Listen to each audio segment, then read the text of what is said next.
Today I am releasing a heavenly word,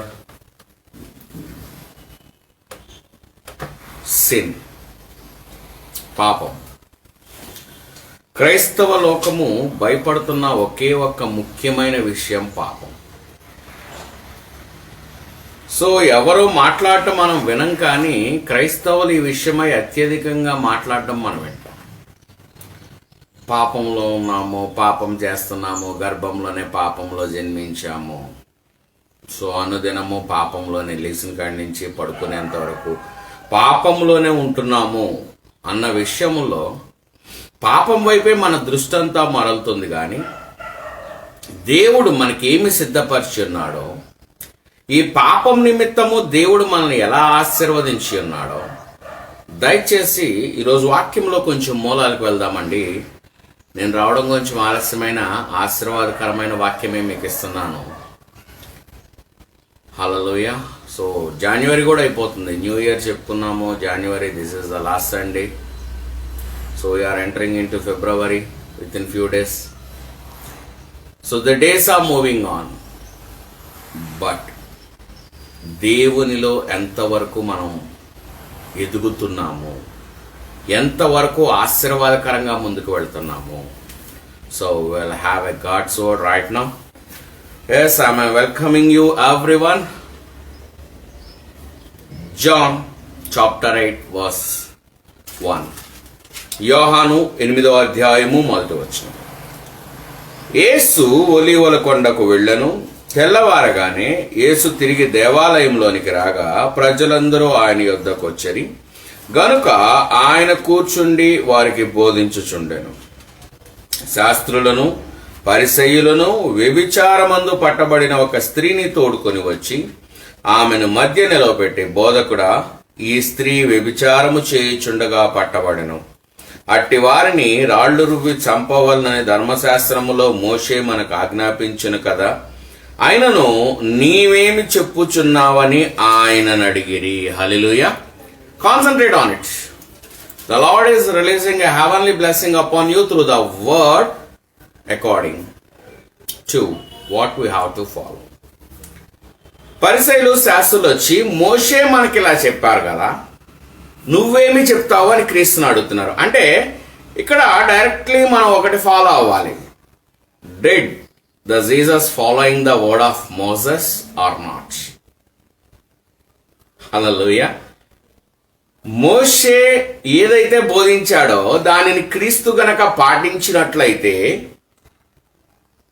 అదే మాటలో ఇక్కడ ఈ తర్కం అనేది ఉండదు. పరిసయ్యులు శాస్త్రులు ఏమంటున్నారు, మోషే మనకి దండించమని ఆజ్ఞ ఇచ్చాడు కదా, మరి నువ్వు అయితే ఏం చెప్తావు అంటే, స్టిల్ ఇప్పటికీ ఈ వాక్యం మీద నేను ఎందుకు ఎంత స్ట్రెస్ చేస్తున్నానంటే, దయచేసి ఎప్పటికీ మనం మోషే ఇచ్చిన ధర్మశాస్త్రములోనే దాన్ని బలంగా పట్టుకుని దాని వేర్ల వైపు మనం చూస్తున్నాం. కానీ మరి మోషే తర్వాత వచ్చిన క్రీస్తు ఆ ధర్మశాస్త్రానికి వ్యతిరేకంగా మాట్లాడుతున్నాడని శాస్త్రులు పరిసయ్యులు మరి క్రీస్తు మీద నింద వేసినప్పుడు మరి ఆ వ్యతిరేకత ఏంటి? హల్లెలూయా. చూడండి, దయచేసి గమనించండి. ధర్మశాస్త్రంలో మోషే ఇలాగంటున్నాడు, మరి నువ్వేమంటావు అంటే, మరి మోషే చేసినదే క్రీస్తు చేసినట్లయితే మరి క్రీస్తుతో మనకి వాళ్ళ అవసరం లేదు. కానీ ప్రత్యేకింపబడి మోషే ఇలా చేశాడు, నువ్వు వేరే చెప్తున్నావు మాకు. What we have to follow. Hello, చూడండి, ఇక్కడ అట్టి వారిని రాళ్లు రువ్వి చంపవలనని ధర్మశాస్త్రములో మోషే మనకు ఆజ్ఞాపించను కదా, ఆయనను నీవేమి చెప్పుచున్నావని ఆయనను అడిగిరి. ఆయన మీద నేరము మోపవలనని ఆయనను శోధించుచు ఇలాగ అడిగిరి. హల్లెలూయా.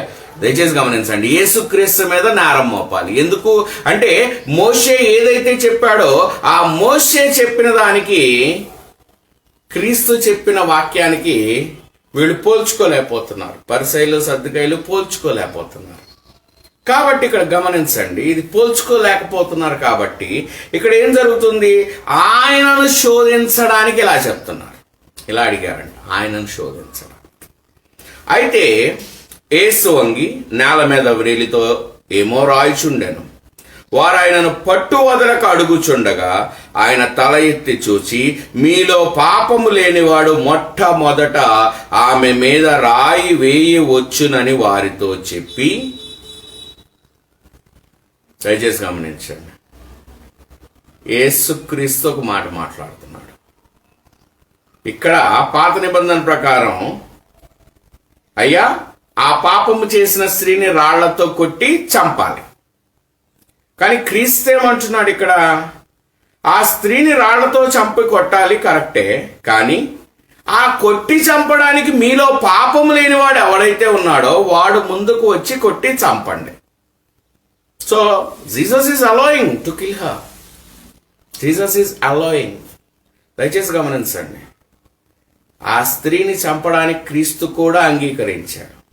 కానీ ఆ అంగీకరించిన మాటలో ఒక చిన్న మర్మం క్రీస్తు మాట్లాడుతున్నాడు.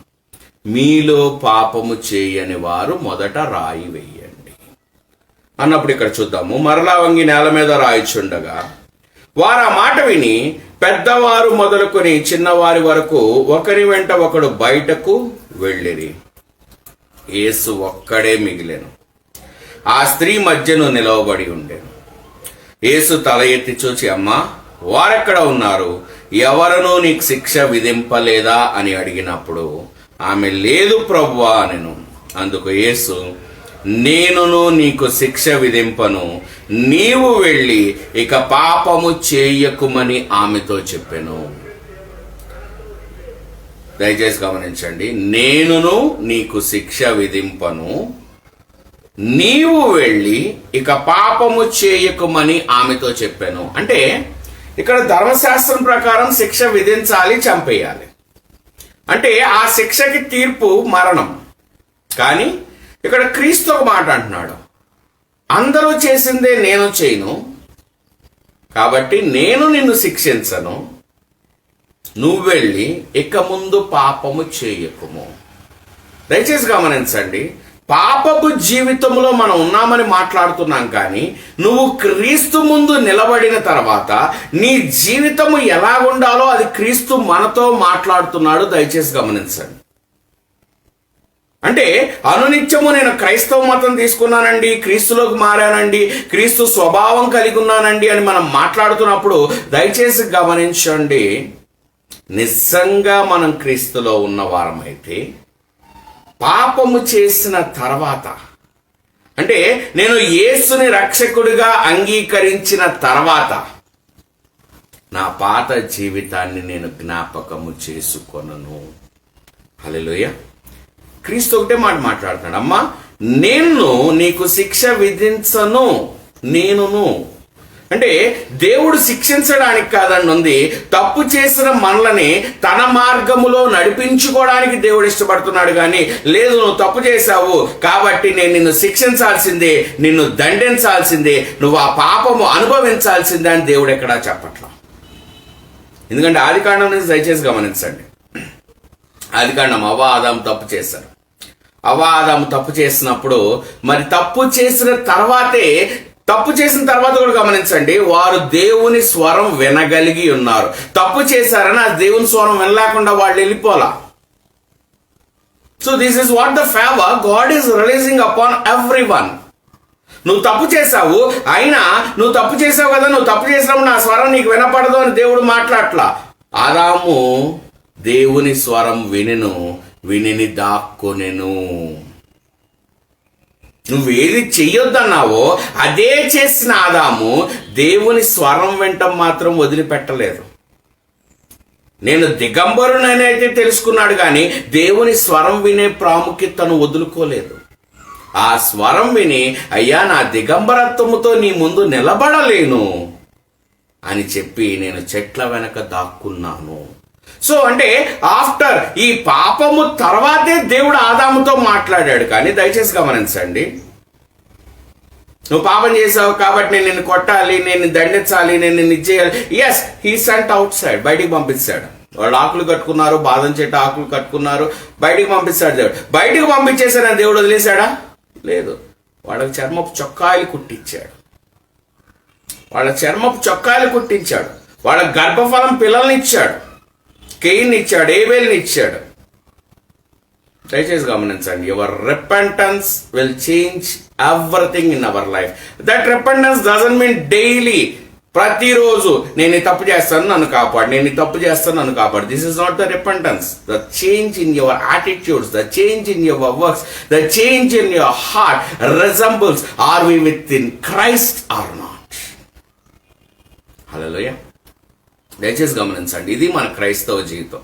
అంతే తప్ప అయ్యా ప్రతిరోజు లేచినది మొదలుకొని పడుకునేంత వరకు నేను పాపం చేస్తాను కాబట్టి నా పాపాన్ని క్షమించు, ఇది కాదండి క్రైస్తవ జీవితం. వాట్ యు ఆర్ షోయింగ్, నేనును నిన్ను శిక్షించను. హల్లెలూయా. 15వ వచనం చూద్దాం. యోహాను 8వ అధ్యాయము 15వ వచనం.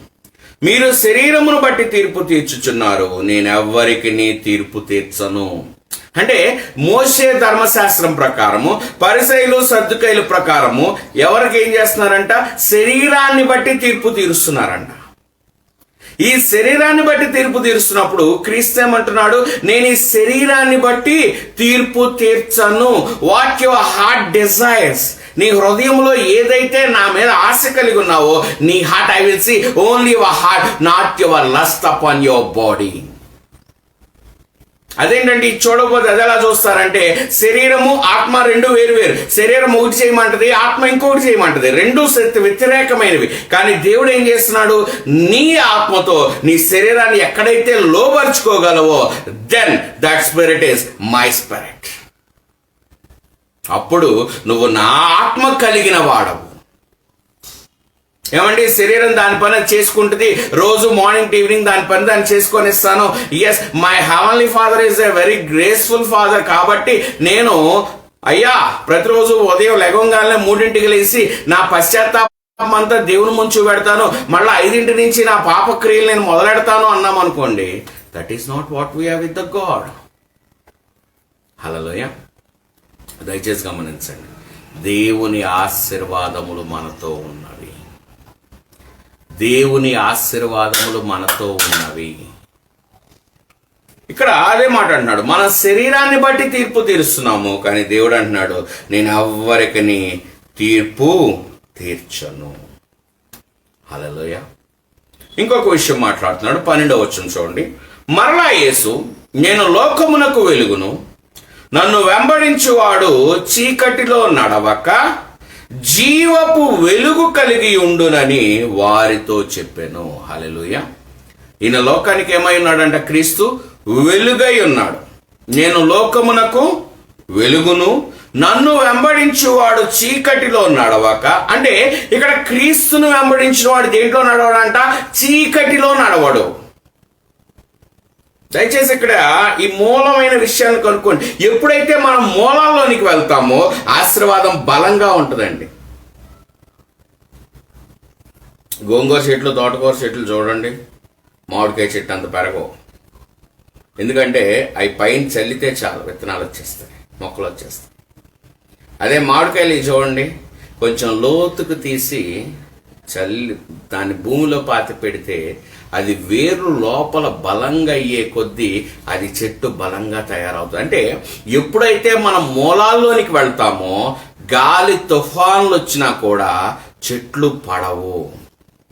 అదే ఈ చిన్న చిన్న కూర మొక్కలు చూడండి, చిన్న గాలి వస్తే చాలు మొత్తం ఇలా వాలి పడిపోతాయి. అంటే దయచేసి గమనించండి, మూలాల్లోనికి వెళదాం. క్రైస్తత్వం అంటే పైపైన అయ్యా 3ంటికి లేచి ప్రార్థన చేశాను, 4ంటికి లేచి ఉపవాసం ఉన్నాను, 40 రోజులు ఉపవాసం ఉన్నాను. This is not the Christianity. Are we going into the depth of the word? This is what Lord is seeing in our hearts. నీ హృదయంలో ఏముందో దేవుడు చూస్తున్నాడు. నీ శరీరంతో నువ్వేం చేయగలవో దేవుడు చూడట్ల, నీ హృదయంలో నా మీద ఏముందో నీ దేవుడు చూస్తున్నాడు. That's what God is saying. నేను ఈ లోకములో వెలుగై ఉన్నాను కనుక నన్ను వెంబడించేవాడు చీకటిలో నడవక జీవపు వెలుగు కలిగి ఉండునని వారితో చెప్పాను. ఏముంటదంట? మనలో జీవపు వెలుగు ఉంటుందంట. The light of the life. That life is always having the light. Whatever the life we are living, it is always filled with His light, not the light which we are seeing right now. ఆయన వెలుగుతో మన జీవితము నింపబడుతుంది. ఆయన వెలుగుతో నింపబడినప్పుడు మనకు పగలు లేదు, రాత్రి లేదు. హల్లెలూయా. See the depth of the word here. దేవుడు ఇంకొక మాట మాట్లాడుతున్నాడు. 21వ వచనం చూద్దాం. యోహాను 8:21. ఇక్కడ దేవుడు మనతో మాట్లాడుతున్న మాట, మరి ఒకప్పుడు నేను వెళ్ళిపోవచ్చున్నాను, మీరు నన్ను వెదకుదురు గాని మీ పాపములోనే ఉండి చనిపోవుదురు. హల్లెలూయా. ఇక్కడ దయచేసి గమనించండి, మీరు నన్ను వెతుకుతారు కానీ ఎక్కడి నుండి చనిపోతారంట? మీ పాపములోనే ఉండి చనిపోతారు. మరి పాపములో ఉండి చనిపోయినప్పుడు ఈ జీవపు వెలుగు నాలోనికి ఎక్కడి నుంచి వస్తుంది? సో యేసయ్య మళ్ళీ తప్పు మాట్లాడారా మన జీవితంలో? అంటే ఈ వాక్యం ఏమంటున్నారు? మొదట జీవపు వెలుగు ఉంది, ఆ వెలుగు నా వెలుగై ఉంది, నా వెలుగు మీలో ప్రసరింపజేస్తున్నాను. మరి ఈ మాట యేసయ్య మరి వెంటనే మరలా అదే అధ్యాయం కూడా మారలా. అది 12వ వచనము, ఇది 21వ వచనం వచ్చేటప్పటికి ఏమంటున్నాడు? మీరు నన్ను వెతకుదురు గాని మీ పాపములోనే ఉండి చనిపోవుదురు. హల్లెలూయా. అంటే వెతుకుతున్నాము కానీ ఆయనను కాదు. నీ మతాన్ని వెతుకుతున్నావు, నా క్రైస్తవ మతాన్ని లోకానికి చూపించాలని వెతుకుతున్నావు కానీ, నా క్రైస్తవ మతం నా గొప్పతనాన్ని చూపించాలని లోకానికి వెతుకుతున్నావు కానీ నువ్వు ఆయనను వెతకడం లేదు. చెప్తావు, అయ్యా మా ప్రపంచం అంతా క్రైస్తవులు అత్యధికంగా ఉన్నారు, చూపించుకుంటున్నావు. దేవుడికి అది కాదు కావాల్సింది. మీరు నన్ను వెతుకుతున్నారు కానీ మీ పాపంలోనే చనిపోతున్నారు. దానికి ఆన్సర్ కూడా దేవుడు ఇస్తున్నాడు. 24 యోహాను 8:24. కాగా మీ పాపములోనే ఉండి మీరు చనిపోవదురని మీతో చెప్పి తిని, నేనే ఆయననని మీరు విశ్వసించని ఎడల మీరు మీ పాపములోనే ఉండి చనిపోవుదురని వారితో చెప్పెను. హల్లెలూయా. ఇక్కడ కంక్లూజన్ దేవుడు ఇచ్చాడు చూడండి. దేవుడు మళ్ళా చెప్తున్నాడు. 21లో ఏమన్నాడు? మీరు నన్ను వెతుకుదురు గాని మీ పాపములోనే ఉండి చనిపోదురు. 24లో ఏమంటున్నాడు? మీ పాపములోనే ఉండి చనిపోవుదురని మీతో చెప్పి తిని. ఇక్కడ God confirming the second time, మీరు పాపంలో నుండి చనిపోతారని మళ్ళా చెప్తున్నా. Strong I'm saying, if it is a second time, God is saying it is strong. కానీ ఇక్కడ మనకి ఇంకో ఆల్టర్నేట్ ఇచ్చాడు దేవుడు. ఏంటో చూడండి. నేనే ఆయననని మీరు విశ్వసించని ఎడల మీరు మీ పాపములోనే ఉండి చనిపోతారు. అంటే ఇప్పుడు మనకు వచ్చిన ఆల్టర్నేట్ ఏంటి? ఒక డోర్ మనకు ఓపెన్ చేశాడు. ఒకవేళ నువ్వే ఆయన కుమారుడు అని విశ్వసించిన వాడవైతే నువ్వు పాపంలో మరణించవు. నువ్వు విశ్వసించని ఎడల మీరు పాపంలోనే మరణిస్తారు. అంటే నువ్వు దేవుణ్ణి వెతకడంలో నీ అర్థం ఏంటి? విశ్వసిస్తున్నావా, విశ్వసించట్లేదా? The clear proof. 21 ఏం చెప్తుంది? 8:21 యోహాను, మీరు పాపంలోనే చనిపోతారు. 8:24 కూడా ఏం చెప్తుంది? మీరు పాపంలోనే చనిపోతారు. అయినను అని ఎప్పుడైనా వచ్చినా అంటే మీరు జరుగుతున్నది కాదు, జరగబోతున్నది ఇంకా ఉంది. ఇక్కడ ఏం చెప్పబడుతుంది? నేనే ఆయనని మీరు విశ్వసించని ఎడల మీరు మీ పాపములోనే ఉండి చనిపోవుదురు. అంటే ఒకవేళ విశ్వసించామనుకోండి, అంటే ఇప్పుడు నేను ఎక్కడ చనిపోతాను? పాపములో చనిపోను. హల్లెలూయా. అంటే నేను పాపములో పుట్టాను, పాపములోనే చనిపోతున్నానంటే డైరెక్ట్ గా దేవుడు మనతో ఏం మాట్లాడుతున్నాడు? నువ్వు నన్ను విశ్వసించడం లేదు, నువ్వు నన్ను వెతకడం లేదు, లేచి ఈ బైబుల్ అనే మత గ్రంథాన్ని చదువుతున్నావు. లేచి ఈ బైబుల్ అనే మత గ్రంథాన్ని చదివి మతాన్ని వెంబడిస్తున్నావు తప్ప నన్ను వెతుకుచున్నాను నువ్వు అనుకుంటున్నావు. నిజంగా నువ్వు నన్ను వెతికితే నువ్వు పాపములో పుట్టావు, పాపములో చనిపోవు. హల్లెలూయా. దావీదుగా అన్నాడు కదండి, అన్నాడు. బాధలో చాలా మంది చాలా మాటలు అంటారు. బాధలో ఉన్నారని చాలా మంది అదే మాటలు అంటే, అరే సన్నాసి అంటే సన్నాసి అయిపోతారా? దావీదు అన్నాడు కదండి. ఇప్పుడు దావీదు గొప్పవాడా, దేవుడు గొప్పవాడా? దయచేసి గమనించండి. So will go to a word.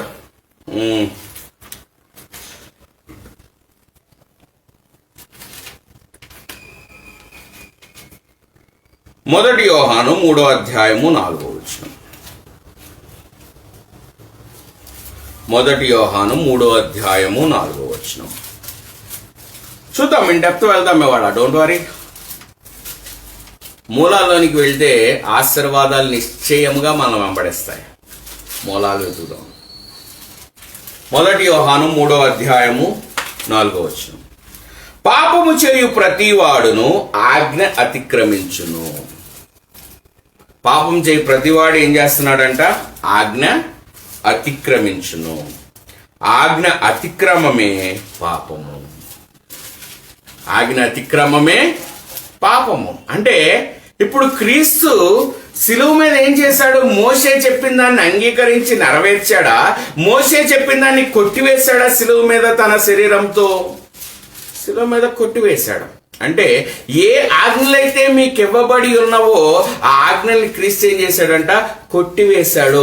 మీకు 10 ఆజ్ఞలు కాదు, మీకు 2 ఆజ్ఞలే ఇస్తున్నాను. మోషే 10 ఆజ్ఞలు ఇచ్చాడు, క్రీస్తు 2 ఆజ్ఞలు ఇచ్చాడు. ఎవరిని వెంబడించాలి? మోషేని వెంబడించాలా? క్రీస్తుని వెంబడించాలా? మోషేని వెంబడిస్తే దాసుని వెంబడించాను, క్రీస్తుని వెంబడిస్తే కుమారుని వెంబడించావు. నువ్వు దాసుని వెంబడిస్తావా, కుమారుని వెంబడిస్తావా? ఇది దేవుడు నీకే అప్పచెప్తున్నాడు. ఎందుకంటే అదే 3:23 చూస్తే, 1 యోహాను 3:23 చూస్తే, ఆయన ఆజ్ఞ ఏదనగా ఆయన కుమారుడైన యేసుక్రీస్తు నామమును నమ్ముకుని ఆయన మనకు ఆజ్ఞ ఇచ్చిన ప్రకారంగా ఒకరినొకడు ప్రేమింపవలనది. ఆయన ఆజ్ఞలను గైకొని వాడు ఆయన యందు నిలిచియుండును. హల్లెలూయా.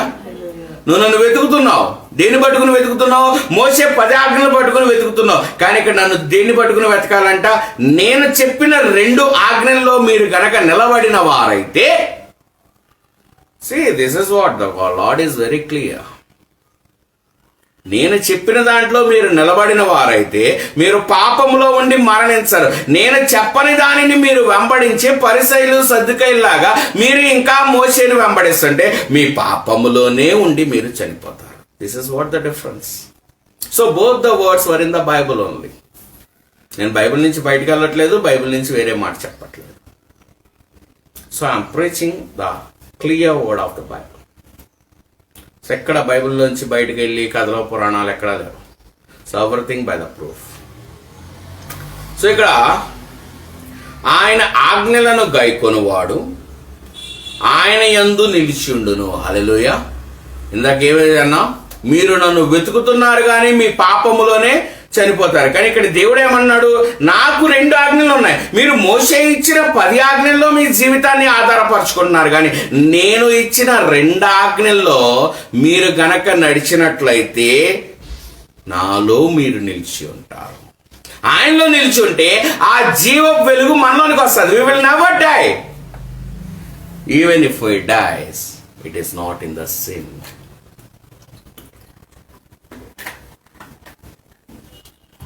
హల్లెలూయా. ఒకవేళ మనం మరణించినా అది పాపంలో మరణించమంటాం. రోమీలు 8 అంటుంది, క్రీస్తు యేసునందు వారికి ఏ శిక్షా విధియు లేదు. అంటే ఎప్పుడైతే నా ఆజ్ఞలు నీలో ఉన్నాయో, ఇక్కడ ఆజ్ఞ అనగానే మనం 10 ఆజ్ఞల్లోనికి వెళ్ళిపోతున్నాం. కానీ ఇక్కడ దేవుడు అన్నాడు, నా ఆజ్ఞలు నీలో ఉన్నాయో దెన్. హల్లెలూయా. ఆయన వాని యందు నిలిచి ఉండును. హల్లెలూయా. ఇప్పుడు జీవపు వెలుగు అంటున్నాడు కదా. ఇప్పుడు ఈ క్రీస్తు అన్నాడు, నా ఆజ్ఞలు నీలో ఉంటే నేను నీలో నిలిచి ఉంటాను.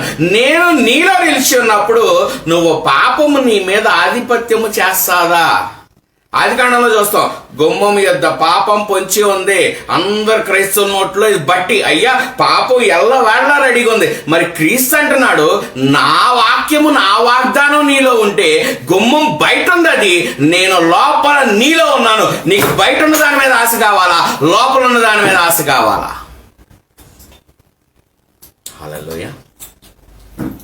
గుమ్మం బయట పాపం పొంచి ఉంది నీతో తప్పు చేయించడానికి. కానీ ఆ తప్పు నీ యొద్దకు రానియకుండా క్రీస్తు నీలో ఉన్నాడు. బయట ఉన్న దానికోసం పాకులాడతావా, లోపల ఆల్రెడీ నీలో ఉన్న దానికోసం వెతుకుతావా? So that is what the lord is showing. నేను వెలుగై ఉన్నాను, ఆ వెలుగు మీ జీవానికి వెలుగై ఉంది. హల్లెలూయా. See the depth of the word. ఆయన ఆజ్ఞలను గైకొనివాడు ఆయన యందు నిలుచును, ఆయన వాని యందు నిలిచుండును. ఆయన మన యందు నిలిచున్నాడని ఆయన మనకు అనుగ్రహించిన ఆత్మ మూలముగా తెలుసుకొనుచున్నాము. హల్లెలూయా. ఏంటంట? ఆయన మన యందు నిలిచున్నాడని ఎలా తెలిసిద్దంట? ఆత్మ మూలంగా తెలుసుకుంటున్నాం. అంటే ఇప్పుడు నా శరీరం ఒకటి చేయమంది, కానీ నా ఆత్మ అది కాదు, దేవుడు నీకు ఇంకోటి చూపెడతాడు, అది చెయ్యి అంటది. నా శరీరము ఈ తప్పు చెయ్యి అంటది, కానీ నీలో ఉన్న ఆత్మ ఏమంటదంటే ఈ చిన్న తప్పుకు నువ్వు ఆశపడద్దు, నీకు వేరే మార్గం నేను చూపిస్తాను. Then you will go in that way. అంటే ఇక్కడ దేవుడు కూడా అది చెప్తున్నాడు. ఆత్మ మూలంగానే తెలుసుకుంటామంట.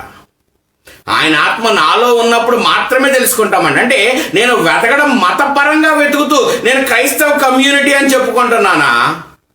నా క్రైస్తవ కమ్యూనిటీ అవసరంలా, ఐ నీడ్ మై క్రైస్ట్ అని చెప్పుకుంటున్నామా?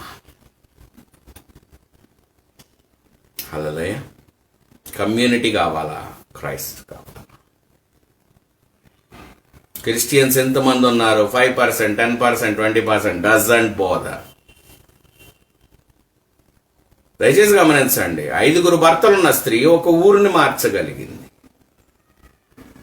నువ్వు ఎంతమంది ఉండి ఉపయోగం ఏంటిది దేవుడికి? హల్లెలూయా. సమరయ పట్టణాన్ని ఫిలిప్పు మార్చేయగలిగాడు. పట్టణాన్నే మిగులు సంతోషం చూపించాడు. ఈ మిగులు సంతోషం మనం చూపించగలుగుతున్నామా వాక్యం ద్వారా? This is what the real test. వాక్యం మీద బోధించామండి, ఒక గంటకు అది చెప్పాం, ఇది కాదు దేవుడికి కావాల్సింది. హల్లెలూయా. దయచేసి గమనించండి. ఆయన మన యందు నిలిచి ఉన్నాడని ఆయన మనకు అనుగ్రహించిన ఆత్మ మూలముగా తెలుసుకొనుచున్నాము. ఆయన ఆత్మ మనలో ఉంటేనే క్రీస్తు నాలో ఉన్నాడని మనము ఎరిగి మనకు అర్థమవుతుంది. క్రీస్తు ఆత్మ లేనివాడవైతే నువ్వు క్రీస్తువానివి కాదు. హల్లెలూయా. సో 1 యోహాను 3:4 ఏమంటుంది?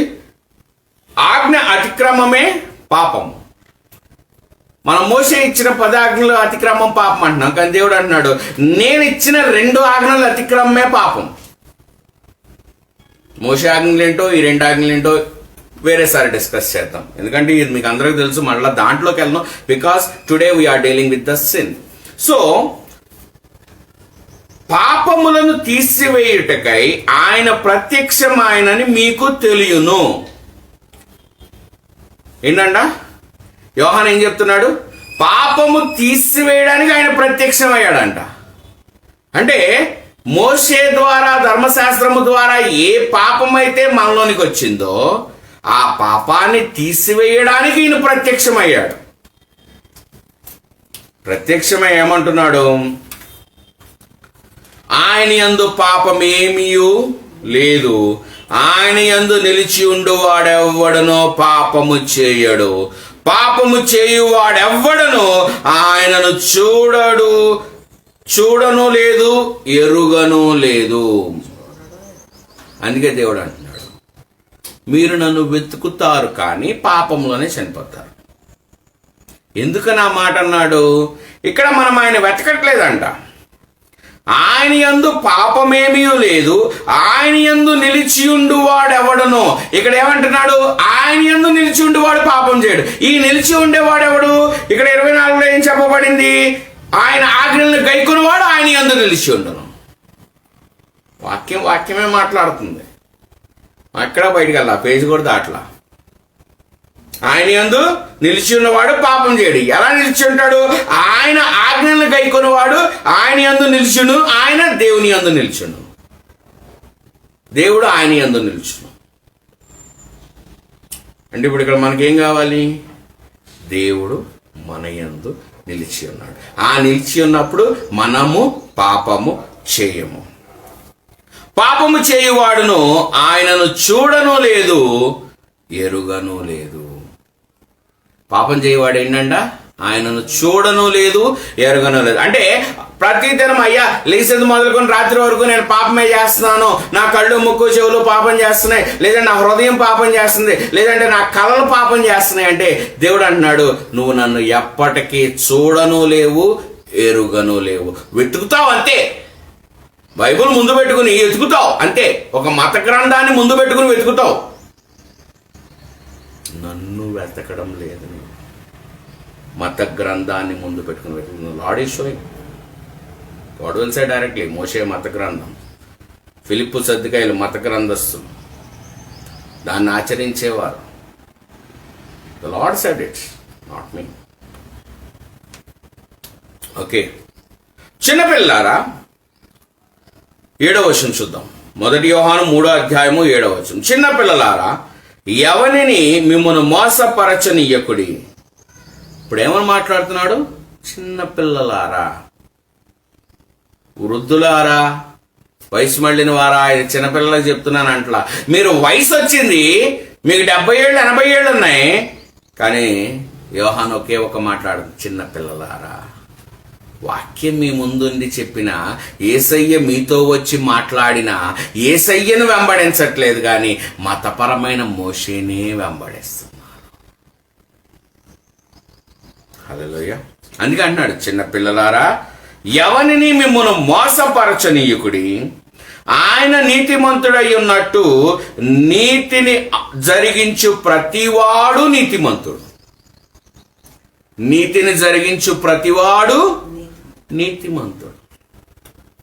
అపవాది మొదటి నుండి పాపము చేయుచున్నాడు గనక పాపము చేయువాడు అపవాది సంబంధి. పాపము చేయువాడు అపవాది సంబంధి. దేవుని మూలముగా పుట్టిన ప్రతి వానిలో ఆయన బీజము నిలుచును గనక వాడు పాపము చేయడు. దేవుని మూలముగా పుట్టిన ప్రతి వానిలో ఆయన బీజము నిలుచును గనక వాడు పాపము చేయడు. అంటే నేను తల్లి గర్భములో పాపము ద్వారా బయటకు వచ్చానని మాట్లాడే మనము, దేవుని మూలముగా నువ్వు పుట్టానన్న ఒక్క మాట నీ నోట్లో నుంచి రాగలిగితే నువ్వు పాపం చేయవంట. హల్లెలూయా. ఆ దేవుని బీజం నీలో నిలబడుతుందంట. అంటే నీ కన్ఫెషన్ ఏమవ్వాలి? నేను తల్లి గర్భంలో పాపం నుంచి వచ్చాను, నీకు తెలుసా? You don't know that. కానీ నువ్వు దేవుని మూలంగా జన్మించడం నీకు తెలుసు. నీకు తెలిసిన దాన్ని బట్టి నువ్వేం మాట్లాడుతున్నావో దేవునికి కావాలి. ఇక్కడ నువ్వు ఎలా పుట్టావో, ఎవరికి పుట్టావో ఇది కాదు నీకు కావాల్సింది. ఆ జన్మరాశి ఎవరికి తెలియదు, ఏ మనిషికి తెలియదు భూమి మీద. ఎంత టెస్ట్ ట్యూబ్ బేబీలు తయారు చేసినా కూడా ఆ దేవుని ప్రక్రియనే కొనసాగించారు, కానీ దాని మూలమైతే ఇప్పటికీ ఎవరికి అర్థం కాలేదు. హల్లెలూయా. నువ్వు ఎంత గొప్ప సైంటిస్ట్ ఉన్నా దాని మూలం ఇప్పటికీ ఎవరికి తెలియదు. దయచేసి గమనించండి. Where we are, what we are doing. అయ్యా తల్లి గర్భంలో పాపంలో పుట్టావు, మరి చర్చికి వెళ్ళినప్పుడు మళ్ళా పుట్టలేదా నువ్వు? మరలా పుట్టినప్పుడు మళ్ళీ తల్లి గర్భం ఎందుకు నీకు? ఆ మరలా పుట్టినప్పుడు దేవుడు ఏమంటున్నాడు?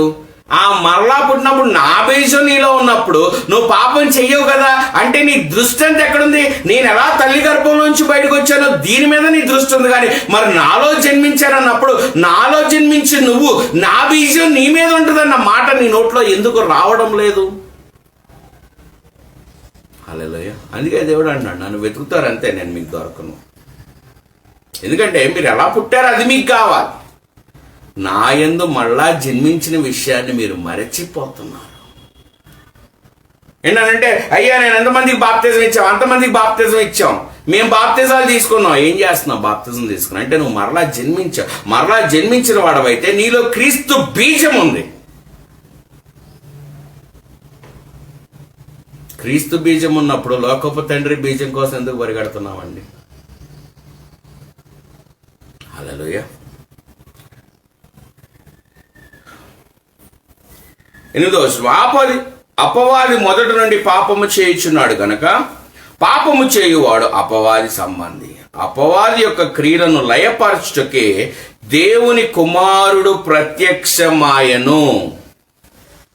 అపవాది క్రియలు లయపరచడానికి దేవుని కుమారుడు ప్రత్యక్షమాయను. అంటే అపవాది వల్ల నువ్వు తప్పు చేశావు. ఎస్, ఆ వ్యభిచారం వల్ల పట్టబడిన స్త్రీ అపవాది కోసమో కడుపు కోసమో తప్పు చేసింది. కానీ ఎప్పుడైతే నువ్వు క్రీస్తు ముందు నిలబడి ఉన్నావో, క్రీస్తు బీజము నీలో కలిగి ఉందో, then you are completely change. The resurrection is started in your life. The resurrection started in your career. ఎందుకంటున్నాడు చూడండి, దేవుని మూలముగా పుట్టిన ప్రతి వానిలో ఆయన బీజము నిలుచును గనక వాడు పాపము చేయడు. అంటే నీ ప్రార్థనలో దేవుని మూలంగా పుట్టానన్న మాట నీలో రావడం లేదు కాబట్టి నువ్వు పాపము చేస్తూనే ఉన్నావు, కళ్ళల్లో కూడా పాపం చేస్తున్నావు. కానీ ఎప్పుడైతే నువ్వు దేవుని మూలముగా పుట్టావన్న మాట నీ నోటి వెంట వచ్చి నువ్వు ప్రార్థన మొదలు పెట్టావో, అపవాది యొక్క క్రియలు లయము చేయడానికే క్రీస్తు నీ ముందు ప్రత్యక్షమాయను, క్రీస్తు ఆత్మ నీకు అనుగ్రహింపబడిను, ఆ అపవాది యొక్క లయలు నీ జీవితంలోంచి పెకిలించవేయబడును.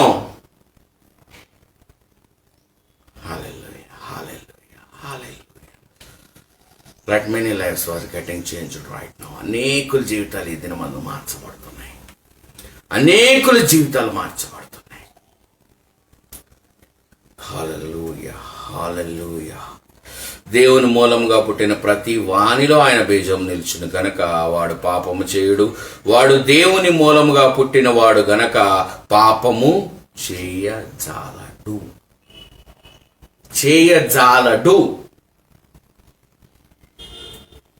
తల్లి గర్భంలో పాపంలో పుట్టావు కాబట్టి పాపం చేస్తున్నావు. నా దేవుని మూలంగా పుట్టానని నీ నోట్లో మాట వచ్చినట్లయితే, అది నువ్వు ప్రవచనముగా తీసుకున్నట్లయితే, నువ్వు పాపము చెయ్యాలన్నా కూడా ఆ పాపమును దేవుడు నీ నుంచి తప్పించి వేస్తాడు. హల్లెలూయా. ఎందుకు తప్పిస్తాడు? ఆయన నీలో నిలిచి ఉన్నాడు. నీలో నిలిచుంటే ఆయన శక్తి ముందు నీ పాపపు శక్తి నిన్ను స్వాధీనపరుచుకోగలదా? గుమ్మం బయటకు వస్తే పాపం పొంచి ఉంది. ఒక్కసారి క్రీస్తు నీలోనికి వచ్చినట్లయితే ఆ పాపం అక్కడ పొంచి ఉండగలదా? క్రీస్తున్న చోట మనం గుర్తుపట్ల. కానీ 2000 సేన ఏమంది? అయ్యా, నువ్వు సర్వోన్నతుడు అయిన దేవుని కుమారుడవు. సేన identified the Christ. He is the son of the heavenly father. ఎప్పుడైతే అది గమనించిందో, ఈ అనుకున్న 12 మంది కూడా గమనించలా. అది గమనించి చెప్పింది, అయ్యా నా సమయం ఇంకా రాలేదు కదా, ఎందుకు అప్పుడే నన్ను శోధిస్తున్నావు? అంటే అపవాదికి కూడా తన సమయం ఎప్పుడు వస్తుందో ఎప్పుడు పోతుందో తెలుసు. మరి అటువంటి క్రీస్తు నీలో ఉన్నప్పుడు ఈ అపవాది నీ నుంచి ఉంచుతాడా, తీసేస్తాడా? హల్లెలూయా. దయచేసి గమనించండి, దేవుని మూలంగా పుట్టిన ప్రతి వానిలో ఆయన బీజం నిలుచును గనక వాడు పాపము చేయడు. వాడు దేవుని మూలంగా పుట్టిన వాడు గనక పాపము చేయజాలడు. దీనిని బట్టి దేవుని పిల్లలెవరో అపవాది పిల్లలెవరో తేటపడును. నీతిని జరిగించు ప్రతివాడు తన సహోదరుని ప్రేమింపని ప్రతివాడును దేవుని సంబంధులు కారు. ఇక్కడ అదే మాట మాట్లాడుతూ ఇంకో మాట మాట్లాడుతున్నాడు. చూడండి 3:1. 1 యోహాను 3:1. మనము దేవుని పిల్లలమని పిలవబడినట్లు తండ్రి మనకెట్టి ప్రేమ అనుగ్రహించునో చూడుడి. ఏమని పిలవబడాలంట? తల్లి గర్భంలో పాపంలో పుట్టినోడు అని పిలవాలా? దేవుని పిల్లలమని పిలవబడినట్లు తండ్రి మనకెట్టి ప్రేమను అనుగ్రహించిన. చూడండి, ఓకే, పుట్టామో పాపమో అదంతా మనకు తెలియదు. కానీ నీకు తెలిసి నువ్వు బాప్తిజం తీసుకున్నప్పుడు, నువ్వు క్రీస్తుని అంగీకరించినప్పుడు, క్రీస్తుని విశ్వసించిన వాడైతే వాడు లోకంలో ఉండడని దేవుడు మనతో మాట్లాడుతున్నప్పుడు, అంటే ఏమండి లోకంలో ఉంటే పాపం చేస్తాం సహజం అండి. సహజం అన్నప్పుడు నువ్వు మతంలో ఉన్నావు. ఆ సహజాన్ని దేవుడు నీ నుంచి తీసేస్తాడు. అంటే దావీదు గొర్రెలు కాసుకున్నాడు, సహజం, వాడు గొర్రెలే కాసుకోవాలి అన్నాం అనుకోండి, అది వేరు. కానీ దేవుడు ఉన్నప్పుడు దావీదు గొల్యాతును చంపి రాజు అయ్యాడు కదా. దావీదు వంశము రాజుగా ఉండక మానదన్నాడు కదా. అంటే అసహజాన్ని సహజంగా అయ్యేదాన్ని దేవుడు, yes this is not your life, నువ్వు గొర్రెలు కాచుకోవడం కాదు నేను భూమి మీద తయారు చేసింది, నువ్వు రాజుగా ఉండాలి, నీ వంశపు వారు రాజులుగా ఉంటూనే ఉండాలి. చివరి క్రీస్తు కూడా ఆ వంశంలోనే జన్మింప చేసేటట్టు తండ్రి చేశాడు. దయచేసి గమనించండి, this is what the glory. దావీదుకి ఇచ్చిన గొప్ప ధన్యత అది. గొర్రెలు కాసుకుంటున్నాండి, గొర్రెలే కాసుకోమన్నాడు అనుకోండి, దానివల్ల ఉపయోగం లేదు. అయ్యా నేను దీంట్లో ఉన్నాను కాబట్టి లేచిన కాడి నుంచి పాపాలు చేసుకుంటాం, అది మనకు జీవితం, కష్టాలు వస్తాయి, శ్రమలు వస్తాయి, ఇవన్నీ మన జీవితం, ఇలాగే వెళ్ళాలనుకో బైబిల్ చదవాల్సిన అవసరంలా, ప్రార్థన చేయాల్సిన అవసరంలా. నువ్వు ఉన్నా లేకపోయినా అదే జీవితం ఉంటుంది.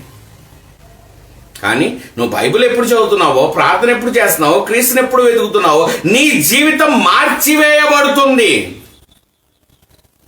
ఈ మార్చివేయబడిన జీవితమే క్రైస్తవ జీవితం. హల్లెలూయా. అందుకని అంటున్నాడు, దేవుని పిల్లలమని పిలవబడినట్లు నువ్వేమని పిలువబడాలంట? దేవుని పిల్లాడివి. తండ్రి మనకెట్టి ప్రేమను అనుగ్రహించును చూడుడి, మనము దేవుని పిల్లలమే. ఎవరి పిల్లలమంట? దేవుని పిల్లలమే. ఈ మాట మన నోట్లోంచి రాదు, తల్లి గర్భంలో పాపంలో బయటకు వచ్చాం. మరి అది బైబిల్లో ఉంది, ఇది బైబిల్లో ఉంది. నువ్వు దేవుని పిల్లడు అంటే దేవుడు కొడతాడా? అంటే అపవాది నీ నోట్లోంచి ఏం రానిస్తుంది? నువ్వు దేవుని పిల్లడు అని నీ నోటితో నువ్వు చెప్పకూడదు. ఎలా చెప్తావు? అదంత గొప్ప ధన్యత అందరికీ రాదది. నువ్వు పాపంలోనే పుట్టావు, ఇదే నువ్వు ప్రార్థన చేయించాలి, ఇదే నీ సంఘాన్ని నువ్వు చెప్పాలి. అదే చెప్తే బైబిల్ చదవడం ఎందుకు? హల్లెలూయా. మనము దేవుని పిల్లలచిమే, ఈ హేతువు చేత లోకము మనలను ఎరుగదు. అందుకే ఇక్కడ కూడా చూడండి, దేవుడు క్లియర్గా చెప్పేస్తున్నాడు, నువ్వు దేవుని పిల్లలవని లోకము ఎరుగదు. ఇంకో గొప్ప మాట కూడా చెప్తున్నాడు, ఏలయనగా అది ఆయనను ఎరుగలేదు. లోకం ఆయనను ఎరుగలేదు కాబట్టి నువ్వు దేవుని పిల్లాడు అని లోకం తెలుసుకోలేదు. కానీ ఇక్కడ మనకై ఉన్న క్రైస్తవత్వంలో ఏంటంటే, మనం కూడా దేవుని పిల్లలు అని మనం ఎప్పుడు మాట్లాడకపోవడమే మన దారిద్ర్యం. ముందు మనకు తెలియలేదు కాబట్టి ఇంకొకళ్ళ కొమ్ము కాస్తున్నాం. ముందు మనకే తెలుసుంటే వాళ్ళందరూ మన కొమ్ము కాసేవారు. హల్లెలూయా. దావీదు ఎన్ని రాజ్యాల్ని లోపరుచుకున్నాడో గమనించండి, ఎన్ని రాజ్యాలను వశపరుచుకున్నాడో గమనించండి. తన కుమారుడి మీదకి ఏ రాజ్యము దండెత్తకుండా ఎన్ని రాజ్యాలనైతే వశపరుచుకోవాలో అన్ని రాజ్యాల్ని వశపరుచుకున్నాడు. నా కుమారుడు నా జీవితంలో యుద్ధము చెయ్యకూడదు. మనం ఏం చేస్తున్నాం? కష్టాలు వస్తాయి, శ్రమలు వస్తాయి, ఇవి చెప్పకపోతే బైబిలే కాదు. ఇవే చెప్పి జనాన్ని ముందుకు నడిపించాలి, ఈ శ్రమల్లో ముందుకు నడిపించాలి. శ్రమల్లో ఉంటేనే దేవుడు మనకు తోడునై ఉన్నాడని అర్థం. మరి దేవుని పిల్లాడు ఎవరు? మరి బైబిల్లో దేవుని పిల్లాడని చెప్పబడింది ఎవరు? అన్యులు ఎలాగూ ఎరగలేదు, బైబిల్ చదువుతున్న నువ్వు ఎరగలేదు. హల్లెలూయా. దయచేసి గమనించండి. అందుకే ఈ హేతు చేత, అందుకే 3:2 చూడండి, ప్రియులారా ఇప్పుడు మనము దేవుని పిల్లలమై ఉన్నాము. ఏంటంట? ఏమై ఉన్నాము? దేవుని పిల్లలమై ఉన్నాము. దయచేసి గమనించండి. ఇప్పుడు దేవుడు మనకిస్తున్న ఆశీర్వాదం, నువ్వు నా కుమారుడవు. 1 పేతురు 2వ అధ్యాయము 24వ వచనం. 1 పేతురు 2వ అధ్యాయము 24వ వచనం. మనము పాపముల విషయమై చనిపోయి, what we are doing the baptism. అయ్యా నేను బాప్టిజం తీసుకున్నాను, నా సంఘానికి 2000 మందికి బాప్టిజం ఇచ్చాను, 3000 మందికి బాప్టిజం ఇచ్చాను. Yes, the lord is saying, మనము పాపముల విషయమై చనిపోయి, అంటే ఆ బాప్టిజం ఏదైతే నువ్వు తీసుకుంటున్నావో, నేను మరలా క్రీస్తులో జన్మించానని ఏ మాట అయితే నువ్వు అంటున్నావో, ఆ రోజే నీ పాపముల విషయమై నువ్వు చనిపోయావు.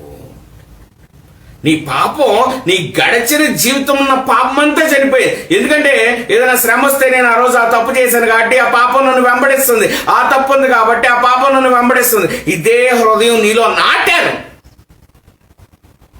మత విశ్వాసులు నాటారు. చూడండి, పిల్లలు మనం ఎలా చెప్తే అలాగే ట్యూన్ అవుతారు.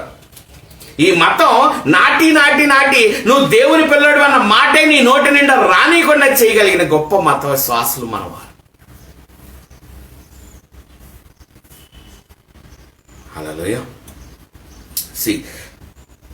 పాపం విషయమై చనిపోయి నీతి విషయమై జీవించినట్లు ఆయన తానే తన శరీరమందు మన పాపములను మాను మీద మోసుకొని. అదేంటండి, 2000 సంవత్సరాల తర్వాత నేను ఇప్పుడు పాపం చేశాను కదా, ఆయన అప్పుడే మోసుకోవడం ఏంటి అంటే, నువ్వు ఎప్పుడైతే నీ బాప్తిజం అంటున్నావో, ఎప్పుడైతే నేను క్రీస్తులోనికి వచ్చానంటున్నావు, అయ్యా నేను మతం తీసుకున్నాను అంటున్నావు, కానీ నువ్వు క్రీస్తులోనికి ఎప్పుడైతే వచ్చావో, నువ్వు క్రీస్తుని ఎప్పుడైతే అంగీకరించావో, క్రీస్తుని ఎప్పుడైతే వెతకడం మొదలు పెట్టావో, దయచేసి గమనించండి, ఈ మొదలు పెట్టిన క్షణమే ఎప్పటి వరకు జరిగిన పాపమంతా ఆయన మీదకు మోపబడి ఉన్నది. నీ బాప్తిజం అంటే నీళ్లలో మునిగిలేసి వచ్చి అయ్యా నేను క్రీస్తులో రక్షణ పొందాను, చచ్చిపోతే పరలోకం వెళ్తాను, ఇది కాదండి. చచ్చాక పరలోకానికి వెళ్ళడానికే బాప్తిజం తీసుకుంటున్నాము వాడు. This is not the baptism. బాప్తిజం తీసుకోకపోతే పెట్లో పెట్టరు, బాప్తిజం తీసుకోకపోతే పెళ్లి చేయరు, అందుకు బాప్తిజం తీసుకుంటున్నాం. ఏమండి, రక్షణ వచ్చిందా? వచ్చింది. ఏంటి? నీళ్లలో ముంచారు, లేపారు.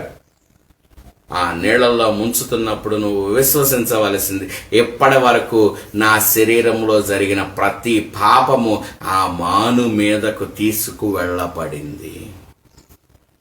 ఆ మాను మీదకు తీసుకువెళ్ళబడి ఆ శిలువ మీద అర్పించిన రక్తములో నీ పాపం కూడా కడిగివేయబడి. అందుకే యెషయా గ్రంథంలో 2వ అధ్యాయం ఉంటుంది, ఎంత పాపం అది ఎంత ఎర్రగా ఉన్నా గొర్రె బొచ్చు వలె, మంచు హిమం వలె నువ్వు నా దగ్గరికి రా, నేను తెల్లగా చేస్తాను. నువ్వు భూమి మీద మంచి పదార్థములు అనుభవిస్తావు. అవసరంలా మనకి ఇది వినం, ఈ వాక్యాలు మనకొద్దు. క్రైస్తవ జీవితం అంటే పాపం వస్తుంది, శ్రమలు వస్తాయి, కష్టాలు వస్తాయి, అప్పులు వస్తాయి, ఇట్లో వెళ్ళాలి, ఇదే చెప్పాలి. హల్లెలూయా.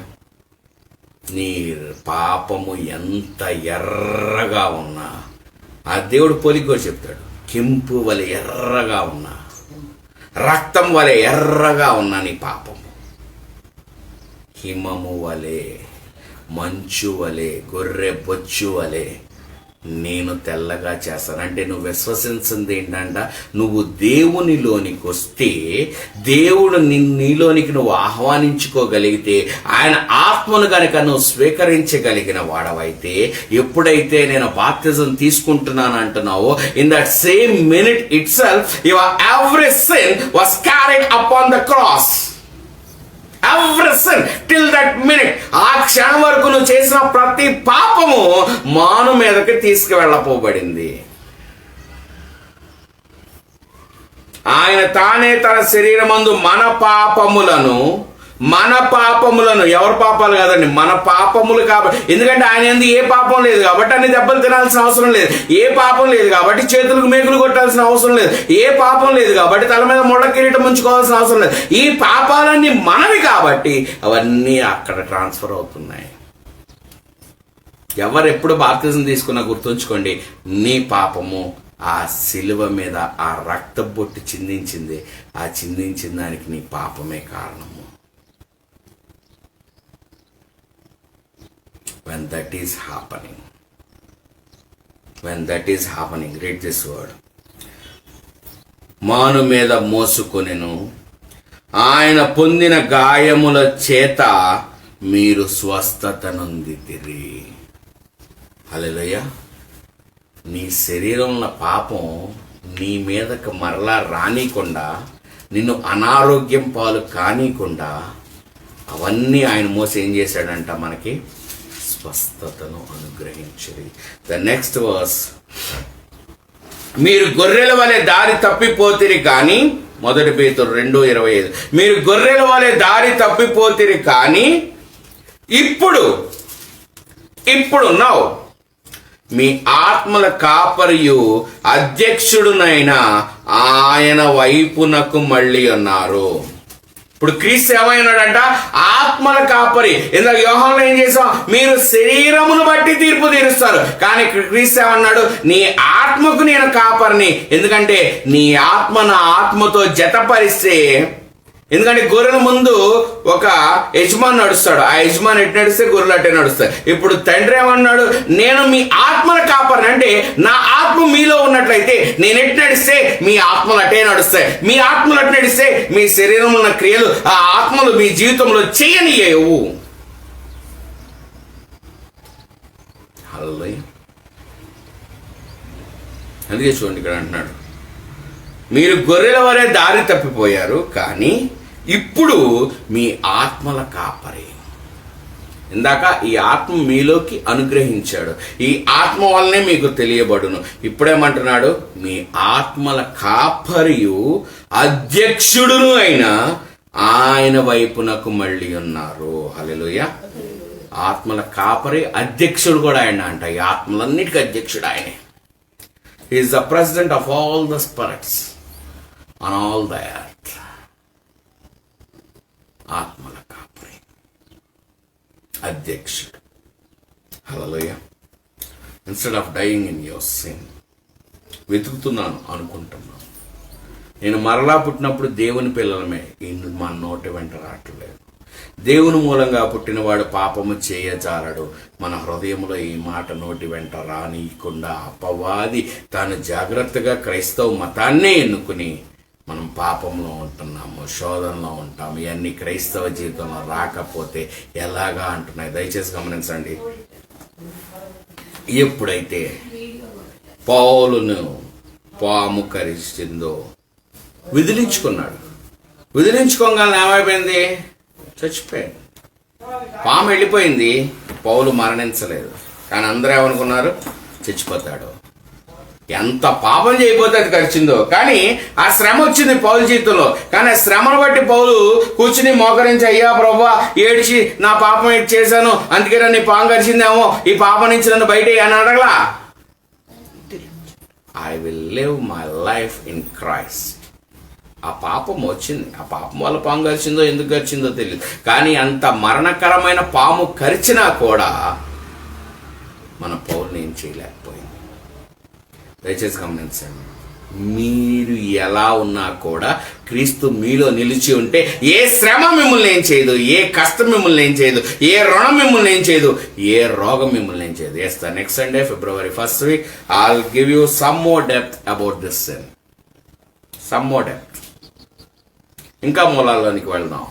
దేవుడి ఆశీర్వాదం మనందరి జీవితం ఉంటుంది. హల్లెలూయా. Will do a prayer. హల్లెలూయా. స్తోత్రములు తండ్రి, ప్రభువా, పరిశుద్ధుడా, ప్రేమగల దేవా, కృపగల తండ్రి, నీ పరిశుద్ధ ఘనమైన నామమును బట్టి దేవా నీకు వందనాలు తెలియజేస్తూ, వాక్యమందునైనా ఆశపడిన ప్రతి ప్రాణము తృప్తిపరచబడనట్లుగా ఏ బిడల జీవితములు అయితే అద్భుతాలు, ఆశ్చర్యకర కార్యాలు, మేలులు, తృప్తులు పరచబడుచున్నాయో అట్టి వాటన్నిటి విషయమైతే నాయన, ఎవరైతే పాపం విషయమై భయం కలిగి ఉన్నారో, ఎవరైతే పాపం విషయమై తండ్రి నాయన ఈ పాపంలో మేము మరణిస్తున్నామన్న భయములో ఉన్నారో, ఈ వాక్యము అనేకుల జీవితానికి వెలుగుగా మారుతున్నాయి. వారి జీవితంలో నీ వైపు తిప్పబడే అభిషేకము, ఆశీర్వాదము, మేలును చేత మార్చబడుతూ మీరే నాయన. Yes yes yes my heavenly father, yes my heavenly father, let your righteousness, let your holiness come upon everyone. ఈ క్షణమందే ప్రతి బిడ మీద నూతన ఆత్మ, yes the spirit of the Holy Ghost come upon them right now in the name of Lord Jesus. Yes హల్లెలూయా. ఈ వాక్యం చూస్తున్న అనేక బిడ్డల జీవితంలో నూతన మార్పులు, నూతన మేలులు, నూతన వాక్యములు, వాగ్దానములు. ఎస్ ఎస్ ఎస్ ఎస్ హల్లెలూయా. Many were delivering right now. Many spirits were leaving from their bodies. Many spirits which were occupied by the sin were leaving from their bodies. Hallelujah. గొప్ప శక్తి ఈ బిడ్డల మీద వస్తుంటుండగా అనేకులు ఈ దినం స్వస్థత అనుగ్రహించబడుతుంది, మేలులతో తృప్తిపరచబడుతుంది. రక్షణ, ఆశీర్వాదం ప్రతి కుటుంబంలో, ప్రతి బిడ్డ జీవితంలో మీరే. Yes yes my lord, this power is coming upon you, upon everyone.